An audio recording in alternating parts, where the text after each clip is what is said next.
What's up, everybody? Welcome back to the Seven Figure Flipping Podcast. This is Bill Allen. On today's show, I have one of my favorite people on the planet, another pilot. He's a Marine F-18 pilot, was absolutely incredible, was a forward air controller there in Iraq with Jocko and Leif, and part of the extreme ownership and Echelon Front team. Came to Flip Hacking Live, gave an amazing presentation about decision making and responsibility and ownership. And so I really, really encourage you to stick with me and watch this one. It's incredible conversation. Dave gave massive insights, and him and I really went back and forth on decision making, risk mitigation, and all the things that we're doing inside the simulator at the Seven Figure Runway and Altitude programs that we have.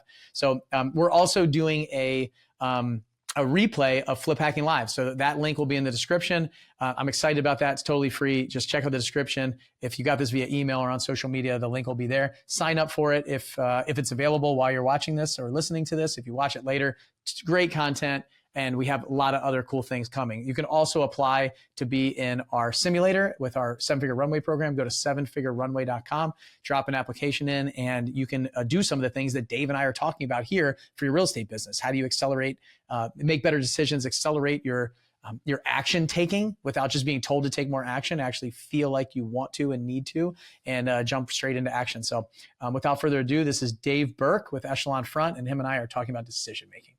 My name is Bill Allen, and I'm the leader of a group of elite house flippers and wholesalers called Seven Figure Flipping. We don't brag or show off our success, but instead let integrity and stewardship be our guide. We are dedicated to helping people unlock the freedom they desperately need. If you ask other real estate investors, they will say to keep your secrets quiet. But we believe in abundance, not scarcity, and that's why we are the elite. We are Seven Figure Flipping, and this podcast is our playbook. What's up, everybody? I am back with another great guest today. I'm actually really excited to talk to him. He had the opportunity to speak at Flip Hacking Live this year, and he did a seminar for us like in 2019. We did this whole event for our 8-figure group, and it was incredible the way that we learned about the laws of combat and the things that Echelon Front did and is continuing to do. And so I'm really excited to talk to him today. We're going to talk a lot about probably decision making, some of the things that you might be going through, and some of the lessons that we can bring from the military to you guys in your house flipping and wholesaling businesses and running your entrepreneurial companies and all the things that you do. So Echelon Front, you may know this company. Jocko is huge on social media. You've probably seen him or heard him or been scared by him at some point in a video. And I've got one of his amazing trainers, and he'll tell you a lot more about his position in the company and what he does. But Dave Berke is on the show with me today. Dave, how are you? Good, man. It's good to see you again. It made me a little nervous thinking how long it's been doing that mental math. It's been a lot of years, so I'm thrilled to be back with you. Thanks for having me on, man. Yeah, absolutely. It's going to be a lot of fun. I'm really excited to kind of hear your take, because for those that didn't come to the event, like you gave a killer presentation at Flip Hacking Live in October. And so for those of you that missed it, I'm sorry, but we're going to do our best to give you some of those nuggets here on the show. So maybe you can give a quick background of who you are for anybody who just hasn't heard of Echelon Front, hasn't heard of Dave, hasn't heard of whatever. So. Yeah, for sure. Well, as you already mentioned, I'm a leadership instructor at Echelon Front. I'm actually our chief development officer. And then really that just means is I've been with Echelon Front really since the book came out. And so two guys that I work for, names people have probably heard, Jocko Willink and Leif Babin. They started a leadership consultancy called Echelon Front back in 2010 or 11. So a long time now. But the book Extreme Ownership, which they wrote, came out in 2016, late 2015 or 2016. Really popular book. You and I both have talked about it several times. The foundational principles we teach at Echelon Front come there. Well, once that book came out, the company really grew dramatically. And I was very lucky to have Leif and Jocko bring me on board the team right at the very beginning. If anybody's wondering why they would bring me to that team, I was with them in Iraq. So I spent 23 years as a Marine Corps officer, most of that flying airplanes, which is something you and I have a lot in common there. But I spent a year out of the cockpit as what's called a forward air controller. Randomly was connected to Jocko's task unit and Leif's platoon, worked with them in every major operation. That was back in 2006. 10 years later, it certainly never occurred to me in that time in between that I'd be with them, but they asked me to join them, and it was an easy decision. And I retired after 23 years in 2016. I've been with them ever since. Why did they pick you? I've never really asked you that. Do you guys have a connection and stay in touch, or what was that like?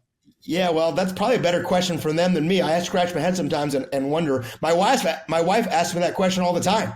So the truth is I think a couple attributes. One is certainly I wasn't a Navy SEAL. I was a Marine. I was a pilot. In a lot of ways, very, very different.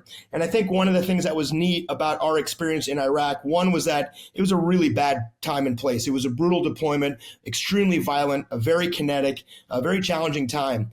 And I think to take two different types of people, Navy SEALs and Marine pilots, which may not seem that different, we're very different in terms of our backgrounds and our experiences. And to see how well we integrated, despite how bad things were, we formed a really good, close relationship. We got to build a really strong relationship, which, as you know, that's the foundation of everything.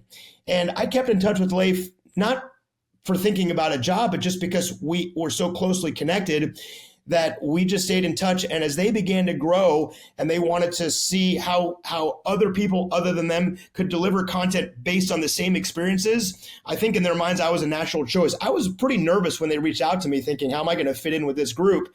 But it turns out, I think that common experience, and then certainly seeing how Jocko led his task unit and being part of that, it was much easier than I would have thought because there was so much more commonality there despite our different backgrounds. And so I'm super grateful that they thought of me, and it all came from that time together in Iraq. Well, in the beginning when you were answering, I thought maybe it was due to the comic relief that you provide. So Jocko was on the show probably like 4 years ago, and we talked about the laws of combat. So what I'm going to do is I'm going to direct the folks that are listening to go back and listen to that for the laws of combat, because I think the way that we broke those down and the training that we did was very, very good. And what I would rather focus on instead of going into that, so if you've read Extreme Ownership, you understand this responsibility concept, this ownership concept. Amazing book if you haven't read it. And listening to it is a game changer. It's so cool to listen to them tell the stories themselves and read it. And so I would say for those that are listening, go back to that episode and we'll put the link in the description for you guys so you can listen to that. And what I'd like to talk to you about is a little, like we talked about the OODA loop and decision-making process at the event. I think this is really kind of where a lot of my focus is right now inside of our programs, and a lot of the things that we're doing for our folks in this scenario-based training and simulation is learning how to make decisions and to try to de-risk the situation as much as possible. So if you could kind of go into that a little bit and just maybe some of the things that you covered at the event and how we can help some of the listeners, because they really get stuck a lot of times in making the right decision every time. They're trying to be perfect. Yeah, I really like that idea. And just like you said, the foundation of everything we teach comes from the book Extreme Ownership.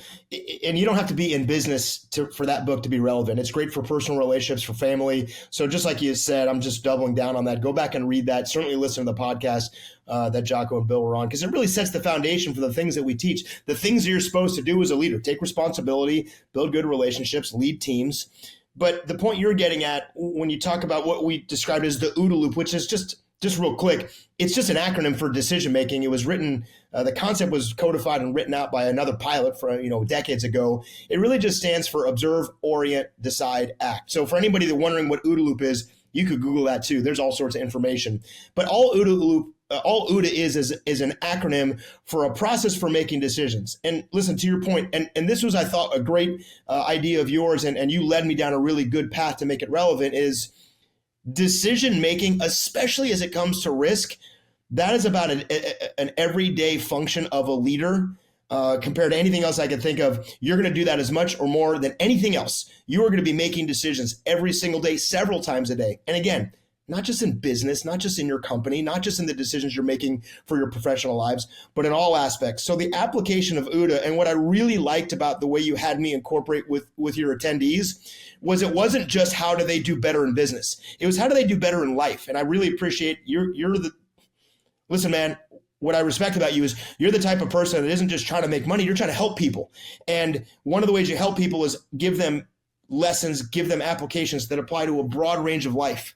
And the OODA loop as a decision-making tool works everywhere.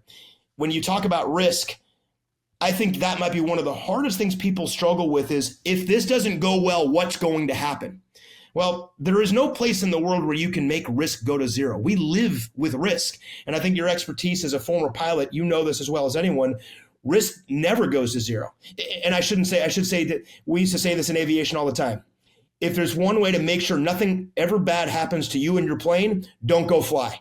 but that is not a way to be successful. And so if you're going to succeed in the mission, you're going to have to accept that there is risk, and the mitigation of that risk is central to the decisions we make. It's not just your gut and your instinct. There's a process to do that. And if you are insecure or uncomfortable or don't like doing it, if you're going to succeed, you got to get better at it. And breaking open the OODA loop is a great way to start thinking about how you individually can mitigate risk through decision making. And that applies everywhere in life. And we can go into as detail as you want, but I really liked how you made that a central topic of my conversation to help them in all aspects of their life and why they were there as attendees. You know, since that event, I've gone even like further and further down, listening to your talk and everything that we've talked about, and then all the risk management stuff that I've been bringing from the military into our community of real estate investors now has opened my eyes to a lot of things. I think a lot of these people that are not used to making more risky decisions, so they've been in a corporate job or an employee, and they've really just kind of been told what to do, and if they make a mistake, it's not that huge. Their boss makes a lot of the decisions. They just kind of do. And then now they do what they're supposed to do. And now they come into an environment where like everything falls on them, like the direction of the company, the vision, the decisions, all these things. And what I've noticed is everybody is trying to make like the perfect decision. Like they're trying to work through everything so that the level of success, like the probability of success is as close to as 100% as possible. And what I realized is I feel like our decisions that we had to make, if you're like 50 to 60% sure, you don't go all the way in, but you take the first step. And what I like about this OODA loop that we talk to is it's a process to take the first step and then make an adjustment. Yep. So we're willing to step off when most people are just like waiting to jump, where we're just taking like one step and one step and one step and just fine tuning it with a hypothesis. So an educated guess. Like when I think about what I'm going to try to, it's basically just a guess of what I think is going to happen. And then there's a couple of like paths that I could take that I think through of if thens. And I attribute it a lot to chess. Like we're playing chess, right? In business, not checkers. So it's just like, we are actually thinking about if I do this, what can they do? What's the danger? What's the risk? What other moves could they have? And we think through all of that quickly. So the next piece that I wrote down was this risk management is with ORM and operational risk management. If you remember, there were two principles of that really stand out to me when I've been teaching this. One is we make the risk decisions at the right level. So only make risk decisions at the appropriate level is the actual like quote. And so a lot of times I have my team trying to make a risk decision that actually should be at my level, or I'm not, or they're making they're not making the decision that they should be making effectively. So they're either making a decision that should be made at a different level, and then, or they're making a decision, or they're not making a decision that they should make at their level, and they're pushing it up to me. So both are problematic, and both also come from me as a leader if you go back to extreme ownership, because I haven't clearly defined, what decisions are on their level and mine, and we've worked through that and discussed it and talked about. I'm curious about your thoughts of that, like how you guys go into these businesses and work with them. Do you see a lot of this, like inappropriate risk decisions at different levels, and how do you think the best way is for a company and team to be able to work through that? Or even if like I'm doing it all inside my business, how do I start making those decisions? Yeah, I love the link that you just made. And to me, it's probably the central thing about decision making that often gets overlooked is that it is closely connected to leadership. Now, you alluded to something that's really important is I think one of the fears that comes along with when you have that sense that it all rests on your shoulders. You're not part of some big giant bureaucracy, or if you make an error, it's so small and almost insignificant enough that there's no real worry about it. Now all of a sudden you shift the pendulum to the other side. Oftentimes that overreaction is, if I get this wrong, the whole thing falls apart and it's all on me. Now, listen, there are certainly in life a few seminal events and some critical decisions that have massive, massive impact. But just by going through the process of what you described, and the word I would use is incremental decision making. If I want to get from A to Z, I don't have to go to Z. I can go to B and C and D and E. And just by recognizing that, if I can take shorter, smaller steps, I mitigate the risk right away. And that's one tool that I have in my mind is to hang on, is this really an existential, catastrophic, potentially decision I'm making? Or is it something I need to just get out there and start maneuvering and testing the waters? The big advantage of what you just described is if I'm willing to make a decision make a small one, but make a decision and move, and you're too nervous about that to step off, I may go from A to B, then I go from B to C and C to D, D to, and I start moving on. In a very short period of time, I might have made several relatively small decisions.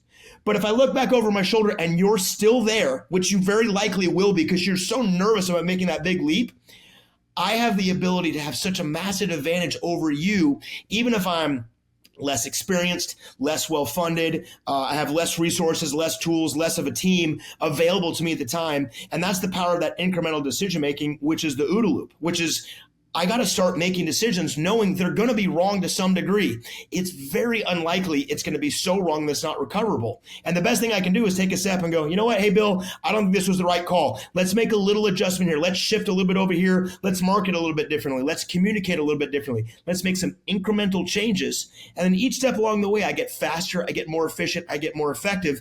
I also get more confident in recognizing I am not dealing with existential risk every single time I make a decision. And I get better at realizing I can do this, I get comfortable with this, I get better at it. And then that fear, that anxiety that's keeping you on the sidelines, that's no longer a factor for me. And that's when I start to see this incredible growth.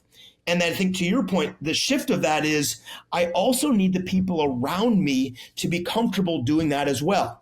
There are times, and if I remember correctly, you would know this, I think we had a term called something like CCIR, a Commander's Critical Information Request, or something along those lines that says, hey, Bill, if you're out there doing something, I want to establish some criteria, a couple things where you got to come to me, really critical things. And I don't want you to come to me because I'm mad or it's a punishment. It's just at this level because what it'll mean is the decisions that we're making, they're going to affect a bunch of other areas inside the team that you might not be aware of. So please call me. That doesn't mean I'm going to steal it from you. Doesn't mean I'm going to tell you what to do, but I definitely want you to include me at this level.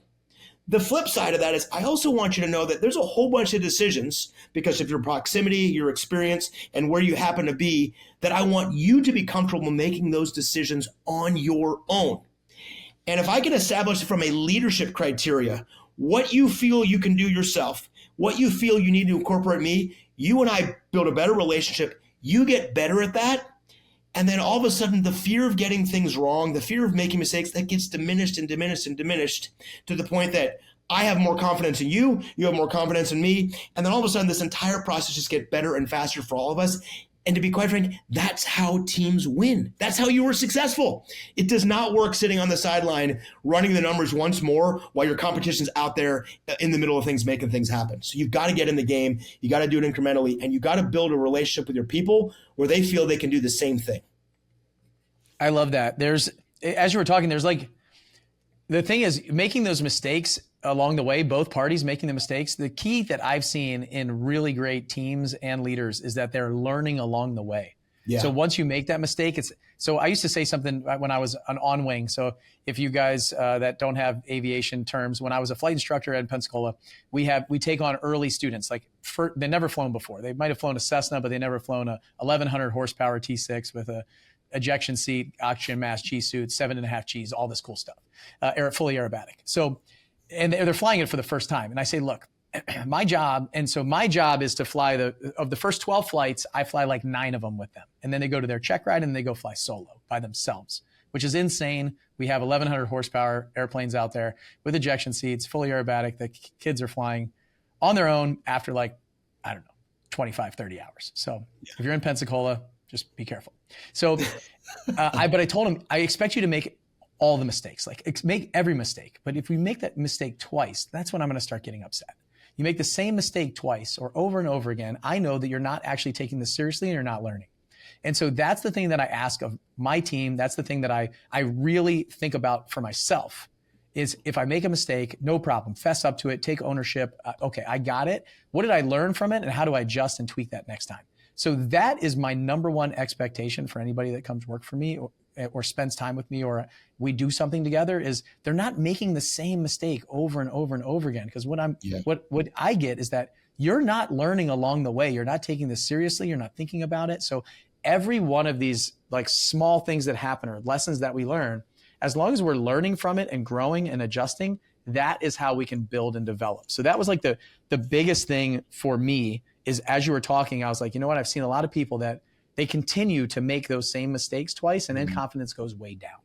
Yeah. And honestly, I expect you to pick it up faster and faster and faster as we start going too. Once you go through this loop, the cool thing about this OODA loop that I love is once you understand it and get it, and your brain starts getting trained to do this, it starts happening in the background basically.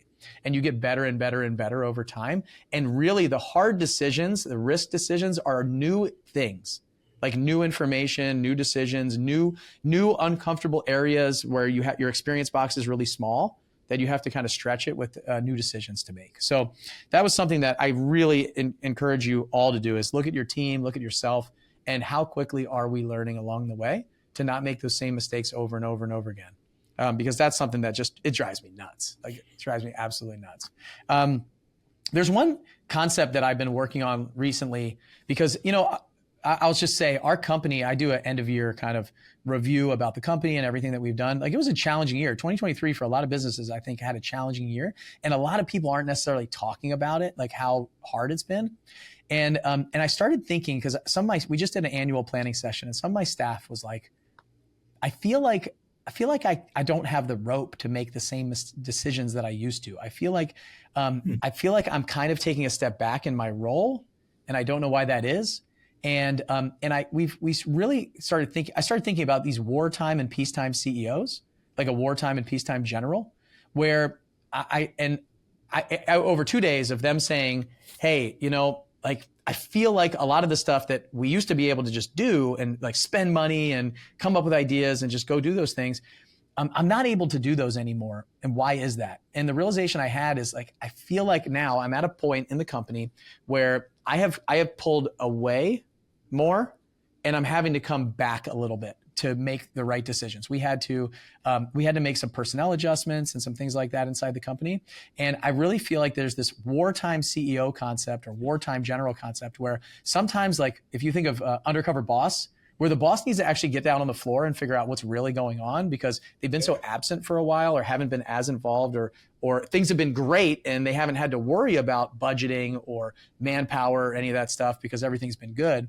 And so then redefining the decisions that are made at which level, what I basically said to my team member was, this is a decision actually that I want to take, that I need to make now. Like, the moving parts that are happening right now that you don't necessarily see exactly everything that's going on all the time, this is a decision that I have to bring back. And that was a difficult kind of understanding for me. She felt like she was taking less responsibility, like I was smothering her, but really as a company, like, that decision kind of moved up a level because of the environment, because of what happened. And I think back to like the rules of engagement that we had all the time, if you remember, is like, hey, if this is going on and everything's going loose, like, weapons free, like, off you go. But the decision that changed, like the rules of engagement, the commander's intent, all that stuff would always change depending on the environment, the battlefield. Maybe it's the administration, it's the conflict that we're in, it's anything. It's training or real life. And so we had to understand that. And what I realized as a leader is I'm not doing a good job of telling my team and my staff that those things have changed. And so they feel like I'm pulling a lot back and I don't have trust in them when I have the utmost trust in them. But there's certain things that have to come back. So I'm interested in your take, because this is kind of new for me to think through inside my company of this, like, I feel like we're kind of at war right now where we're not making as much money as we were before. These little decisions are becoming slightly bigger decisions. And I'm the one who ultimately has the responsibility for that risk. And I want to take some of the risk back off my team's shoulders and grab it myself. So interested in your take on that, or if you've seen that before. Yeah, and I don't have a ton to add because the way you described it, I think was really articulate, and you described the scenario well. I made a couple of notes. The one word I wrote down, and you really got to it, is I think essential for everybody inside this. And to me, you're really talking about decentralized command. You're really talking about where the decisions need to be made. In best case scenario, you push those decisions to the lowest level possible, but you can't take every decision and push that down. Sometimes decisions have to be made at your level. And I think the component, especially if you might be pulling decisions back up a little bit, the most critical element I think inside that is something you really alluded to, but I'm just going to say it, is how we describe it is you have to explain why. You have to explain why this is happening. Oftentimes we think of the why is, if I'm going to send you out, let's say, Bill, you work for me, I'm going to send you out to go accomplish something and get some deal done. I want you to know why we're doing what we're doing, because if you run into a problem, which of course you will, every plan's going to run into a problem. I don't want to have just told you what to do, because if what to do isn't working, you won't know how to make decisions. So I want you to really know why you're doing what you're doing. You go, oh, I can read this environment, I can make these adjustments, I can make this decision. That why also works back upstream, though. So if I'm going to take something from you and pull it back, if I don't explain the why, you're going to make the immediate and pretty obvious assumption is, I don't trust you. And that sometimes that's true. You described a scenario. If I'm flying with someone who repeatedly makes the same mistake over and over again, is putting us at risk, I might start to micromanage the controls of that airplane to the point that I don't let that person fly that plane anymore. That's an extreme example, but I know you've seen that. I have as well. I have to be in a position, if I want to be clear as to what's happening without them presuming, well, it's just that Dave doesn't trust me. I have to tell you why I'm pulling that decision back up. And oftentimes when decisions go back up, higher up to the chain, higher in the chain of command to your level, what's happening is you're seeing strategic things in the landscape from your viewpoint of being up and out, and you're seeing components that are required to be incorporated into this decision that they might not have at their level. I also think if you can associate, if there's an opportunity, is when we're going to bring this back down to your level, or what the criteria is to open up that decision-making space. And every opportunity, I want to explain why I'm doing what I'm doing, to include why am I micromanaging you, and what can we do to get out of that current situation. And again, I think the parallels to aviation are really clear. My assumption is when you have a student who makes a mistake, you want to explain what that was, and what is the criteria? What do they need to do to demonstrate that you have confidence in them, literally when they're by themselves, to make a good decision that's going to keep them, the rest of the passengers safe, or whatever it is that we're doing in that airplane. They have to know what that is. And I think just as important, they have to know the why behind that. So I think the way you described it makes a lot of sense. And if you can help that person understand why it's happening, it's going to do a lot better to helping, in this case, her understand, okay, I see what's happening, but also what do I need to do to regain that trust so I can get those decisions back down at this level over time? Yeah, I like that. The thing that I wrote down when you were talking is, I don't think I realized why until we had that conversation. Like I didn't realize why, and then like seeing the entire last year put on one whiteboard and say, oh, this, and like you said, decentralized command to the point where you're pushing too many decisions down and like saying, hey, like this was actually my decision to make. I was trying to delegate it to you, but it's my risk to take. Like It's for me. It's my decision, and I let you do that, and it was 100% my fault. So like seeing that, I don't think I realized why until she brought it up to me, and I was like, I didn't even realize I was doing that. Like I really didn't. And now it's so clear. And then we sat back and looked at, like you said, the landscape, what was going on, all the different factors at play, everything that I understand, which is the marketplace, the financials, the everything around. And we are doing after action reports basically for the year going, whoa, we're debriefing and go, I can't even believe, like, how did we get here? Okay, now let's figure out what happened. And so the big realization I had was the fact that there's going to be times where it ebbs and flows, where we can actually delegate more and we need to pull some more back. And that's really a fine line, like you said, when you have to pull something back that you've given away for so long. And it's not micromanagement. It's not the fact that I don't trust. It's the fact that, hey, maybe this wasn't something that I should have given you in the first place. Or secondly, it's, hey, the landscape and everything is changing. And where I need you and want you is, and as a company, frankly, we have people who were in a more managerial position who are in more of a doer position right now. You know, as we changed a bit and got a little bit leaner, we've had to actually go back, and I'm doing things that I wasn't doing last year, but they're required of me to get to the goals and the plans and the path that we want to get to. And it's part of our entire like business plan for 2024 that I'm saying, okay, hey, I'm getting back in there with you guys. Like we're going to have to, make some adjustments here. And I think communication is the second piece, right? Like you said, it's a fact that we got to get on the same page on a more regular basis. And it's just not even something, if she hadn't brought it up, I probably would have just kept going. She would have got frustrated. She probably would have quit and been like, he doesn't trust me. What's happening? And I don't know how long that's been going on for. I could just like see it. And so when you have these open and honest conversations, it's really helpful. Well, just the next piece of, Go ahead. I was just going to say, you just brought up a point. I'll keep it super short. Is I think what you said was so important, though, man, because the other side of decentralized command, which is, okay, Bill, you work for me. I'm going to push decision making down to you. I'm going to show that I trust you. If I do that too much and I get too far away from you, the risk is you think, I haven't heard from Dave in forever. I haven't talked to him forever. The risk is that you think I don't care. And so decentralized command, pushing decision making down isn't always just the solution. Because if I do that too much and overdo that, like you described, and you don't have those conversations, you don't have that interaction, I might think over time that this guy doesn't actually really even care about me. So I think the way you described that shows both sides of that. We don't want to micromanage. Sometimes we have to pull decisions making up. But also just empowering people, that by itself isn't enough. You can overshoot that mark as well. I just thought it was just a really important point, man. I know we got other things to discuss, but I think the way you said that was spot on. You are exactly right. And here's a perfect example. So what you're saying is spot on, because we were sitting there, and I didn't attend the quarterly meetings this year for the company as we were building out kind of the plan. I did the annual meeting, and they basically were like, we want to figure out how to run this, and we want to move you out more. Like, and so I was like, okay, well, hey, I accept that. And so I was like, if I don't need to be there, then you guys got it. Like, I'm cool with that. Like, I'm good, but I'll be there if you need me there. Like, I like to be there, but I also don't want to make you feel like I'm micromanaging. I'm casting all the vision and the plans, and I do kind of control a meeting when I go into it sometimes. Like, I listen, but the ideas, they're always like, oh, what do you think? What do you think? And I try to shut up, but it's really hard. And so then what we did was we said, look, I think that the owner needs to be at the quarterly meetings. The owner needs to be more involved. The visionary needs to be here. And that's some of the things that we're missing. And so it was like, they didn't want me there, and I wanted to be there, but I feel like we should be there. And they agreed that I should be there. And so what happened was they were like, they didn't know what else I was doing for the company while I wasn't there.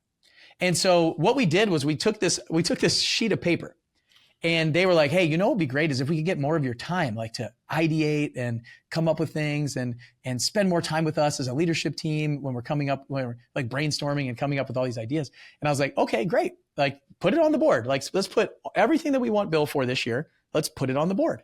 And so they wrote all these things on the board. And there's a lot of new kind of managers and directors inside the company. So they're putting it on the board, like more time with Bill, really kind of want to just like, have his energy and stuff like that. And so this is all going on the board. I said, all right, well, let me list all the other things that are going on too. And we'll figure out what I don't do so that I can do this.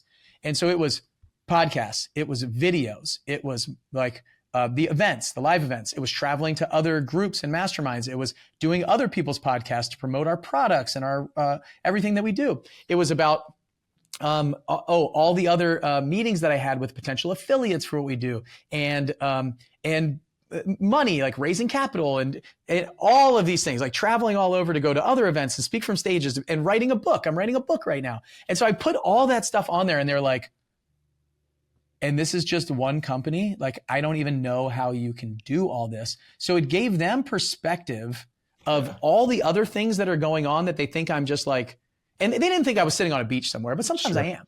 Sometimes I am, but the brain is always on, and I'm always like thinking of things. So it gave them a lot of perspective of like, wow, like, okay, maybe we shouldn't ask for just time to talk. And I said, look, if you look at that board, like, we have to kill some stuff on there anyway. So, because we got to free up a lot of what I'm doing to bring me back in to do a little bit more of the stuff that you guys want to do for 2024. And let's figure out, do we want to stop doing the book? Do we want to stop working on the TV show that we're going to start filming this year?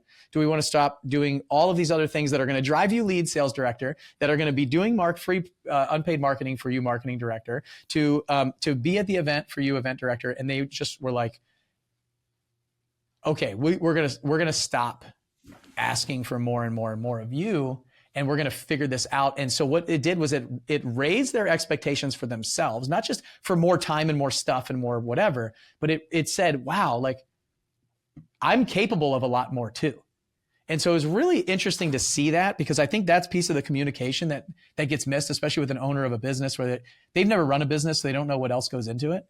And like all the financial meetings and planning and strategy and all these other sessions, the CEO, COO conversations that we're having once a week for 2 hours, like, they don't look at my calendar. They're not sure that all that other stuff is going on. So I thought that was really good to see, for them to realize that there's a lot more going on inside the business than they really see. and it gives them perspective of there. So for anybody's listening, and if you have a team, or even if it's just you, I would encourage you to do that exercise and just write all that stuff on the board and like keep, kill, combine some of the things that you're doing that might not be working. Probably 80% of the stuff that you're doing is not producing results, and 20% is producing 80% of your results. So like, take a look at that. And when the team looked at it, we really were able to triage that. And they were like, okay, like I want you in this meeting and this meeting. And that was great for me. It all worked out.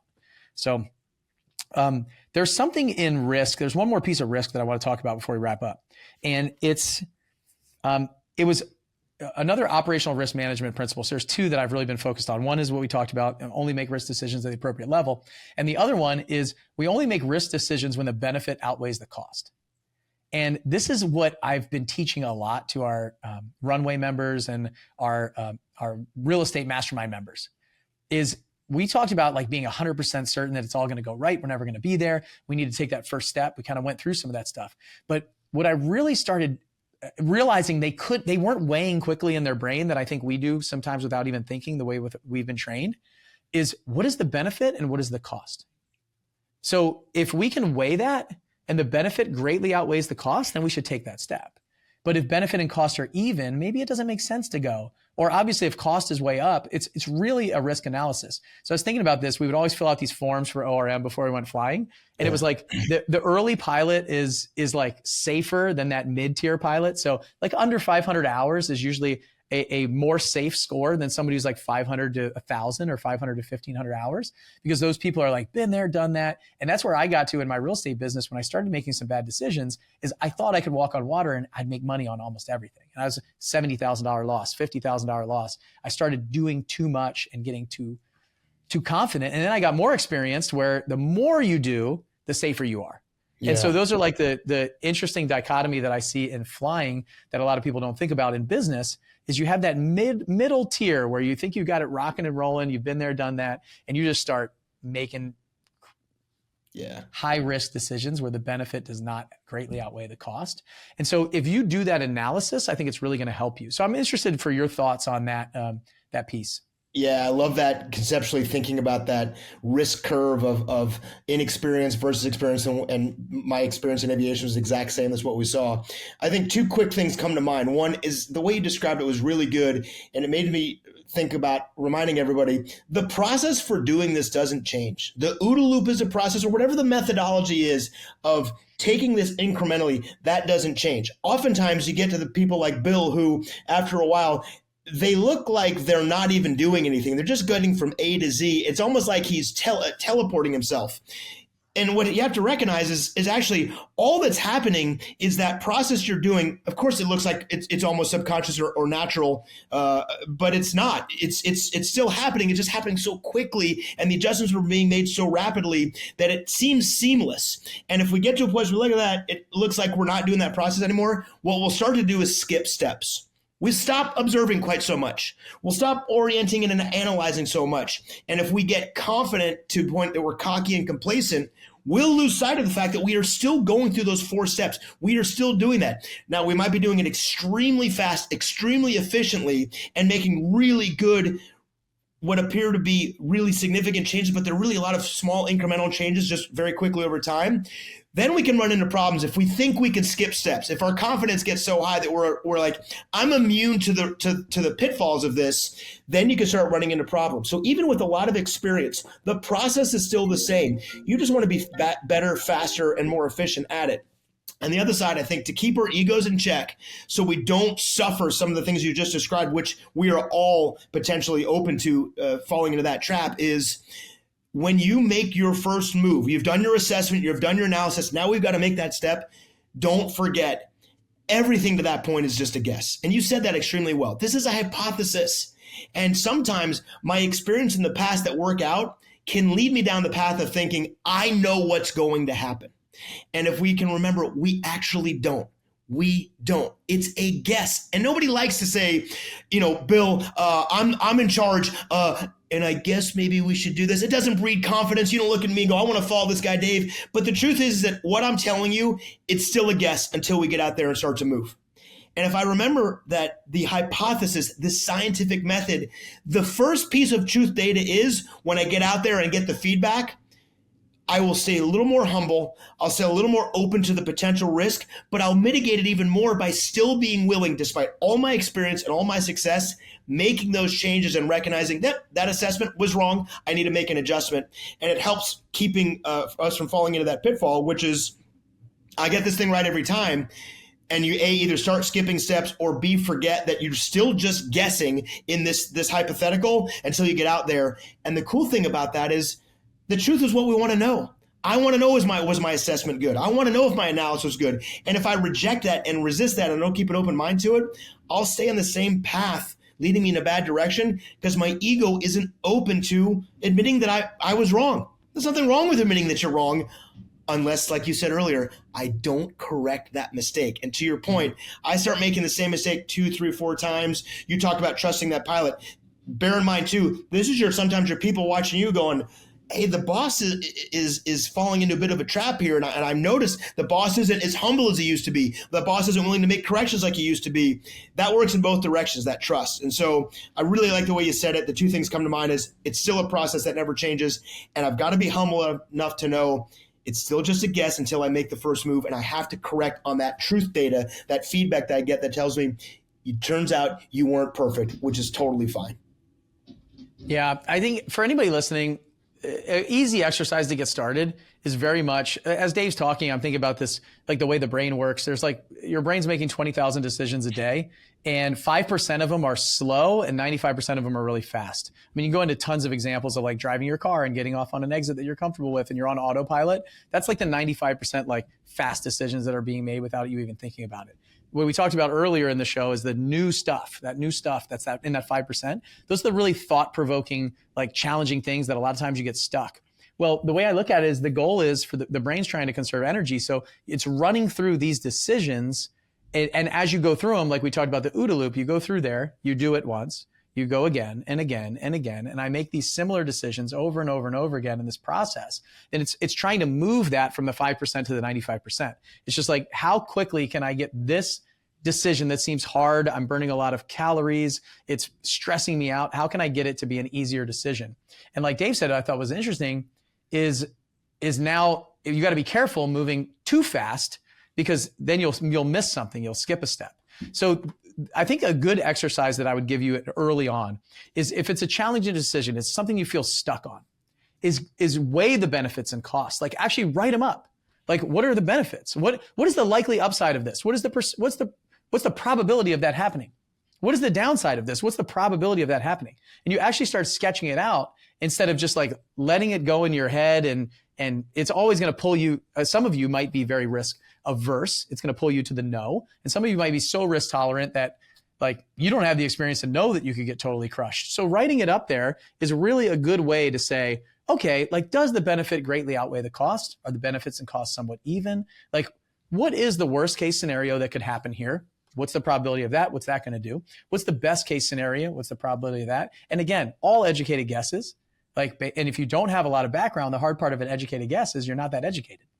So you have to first get educated, understand the foundation, go to trusted resources, mentors, people like that, and say, hey, what do you think about this? I'm thinking about doing this. And then you're bringing in a team, you're bringing in some other support, you're bringing in folks that do have some experience. That's when Dave and I go flying, we didn't fly on like day one, here's the keys, take it, and good luck. Hope you make it. Like, we might be able to take off, but we definitely wouldn't have landed. So it's really, or we probably wouldn't even be able to start the thing up. And so it's these kind of like entry level steps. The thing that I love about this like simulation model that we're doing right now is to get inside of a simulator really is as a zero risk as possible when it comes to this of like money stuff. You might hurt your feelings a little bit or realize that you have some foundational holes. And then what we can do is we can plug those holes before you go out into the real world and actually have to make an offer, actually have to put money at risk. And even then, like Dave talked about, you can't mitigate risk to zero, but we can reduce it. We can reduce the risk and also increase your confidence. So those are two things that I really got from this talk is how do we build up your confidence in making those decisions in a non-threatening environment and risk-free environment first, without having to also take forever to get you trained. What I see is most business owners and most leaders and most real estate investors and everyone that I know, we just go try to get on the job training and we don't do any actual training. Whereas everybody else, athletes, pilots, military, all high risk professions and people who are like doing really big things, they're spending 80, 90% of their time training and 10 or 15% of their time. Like I spent almost my entire career training, but the way we train is like when you're training, you could die. Like it's not just like low risk training. So out there, I feel like we don't do any training. We do some foundational understanding and learning with like courses or ask me anything kind of Q&A, but we don't do any actual training where we're putting you in the driver's seat and let you drive in a low risk, zero risk environment. So I think there's a couple like tactical things that you can do, actually benefit, like weigh the cost and benefit, and then figure out how to get around people that have that experience that are not telling you what to do. Like they're letting you drive and make the decisions and then guiding you along the way. So that's kind of what we've built, what I'm excited about. Dave, any thoughts on that before I wrap up?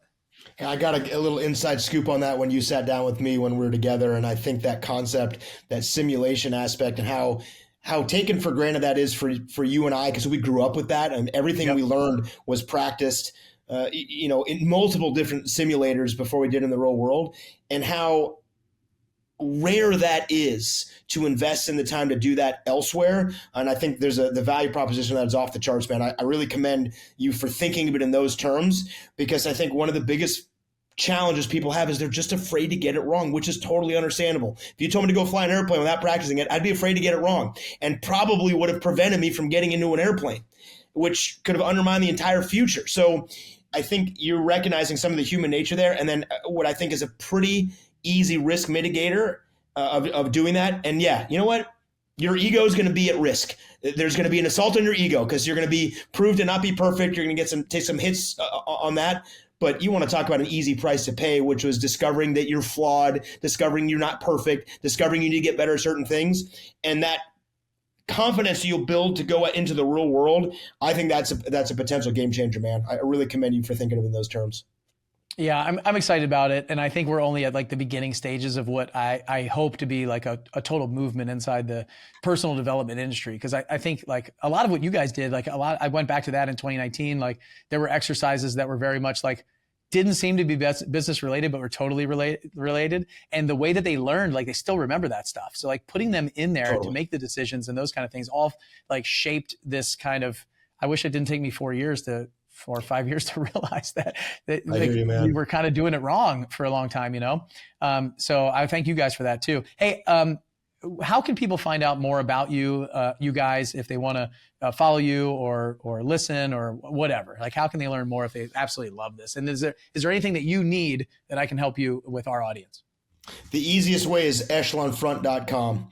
Most people out there have heard of Jocko. There's obviously Jocko podcast. Sometimes people don't realize Jocko has a leadership consultancy, which is called Echelon Front. And so it's not just the content he creates in the books and what he puts out on social media and the internet. It's also the work that we do as a company. We have a huge company. We have 40 people. It's like a real company. And we're dealing, we have client events, probably 40 a month. So we're more than once a day, we're interacting directly with clients. If anybody wants to connect with us, me, or anything, echelonfront.com is the place to go.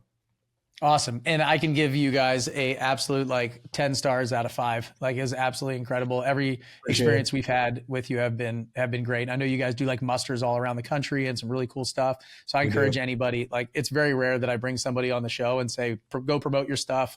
But there's nobody better to go learn from. And obviously me and them, let's stick with that. So I'm excited for the future of you guys. You've helped me a ton. You've given me massive perspective shifts. And honestly, I'm about to walk into a room full of 150 kids and their parents, and then another couple hundred, 300, 400, 500 on Zoom, and just getting fired up to talk about this and leading them and shepherding them on their path to financial freedom and business and all the stuff that they want to do as we launch this thing for kids. I'm just thankful that we took an hour right before this, and I get fired up right before I get to walk on stage in 15 minutes with them. So it's perfect, dude. Thanks, Dave, for everything. We'll put the link to their website and everything in the show notes, the email, stuff like that. And I appreciate you spending time with us, and I'll see everybody on the next show. Appreciate you too, man. Thanks for including me.